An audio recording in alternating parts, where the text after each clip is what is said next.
নমস্কার বন্ধুরা, কেমন আছো তোমরা সবাই? আশা করি তোমরা সবাই ভালোই আছো। নানা রঙের দিনগুলি চ্যানেলটিতে তোমাদের আবারও স্বাগত জানাই।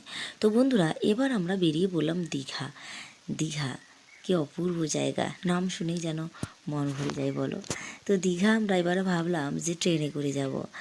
বাসে করে একটু শরীরে প্রবলেম হয়, তো ট্রেনে করে গেলে জার্নিটা একটু ভালো হয়। তাই জন্য ভাবলাম ট্রেনে করেই চলো যাওয়া যাক। আমাদের বাড়ি থেকে কিন্তু ট্রেন হয়ে যাওয়া যায় না, বাড়ি থেকে একটু বাসে যেতে হয়। ওখান থেকে পাঁশকুড়া স্টেশন থেকে তারপর আমরা ট্রেন ধরতে পারবো। তো দেখো, আমরা ট্রেনে চলে গেলাম দীঘা।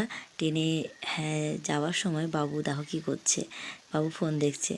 তো দেখো চলে এলাম দীঘা। এখানে তো আমরা যে হোটেলটা নিয়েছিলাম সেই হোটেলটাও খুব সুন্দর ছিল। হোটেলের ছবিটা দিতে পারিনি, মানে শর্ট ভিডিও দিতে চেয়েছি, তাই জন্য ছবিটা দিচ্ছি না এখানে। হোটেলে এসে একটু ফ্রেশ হওয়ার পর আমরা বেরিয়ে পড়লাম সমুদ্রে স্নান করতে। তো সমুদ্রে স্নান করতে গিয়ে প্রথমে একটু ছবি তুলে নিলাম, কেন দেখো এই স্মৃতিগুলো তো থাকবে না সারা জীবন। ছবি তোলার পর স্নান করতে গেলাম। দেখো সমুদ্রে স্নান করার সময় সমুদ্রের যে কী গর্জন, তারই তোমাদের কিছু অরিজিনাল আওয়াজটা শুনিয়ে দিচ্ছি। চলো দেখো, বাবু আর তার বাবা চান করছে দেখো।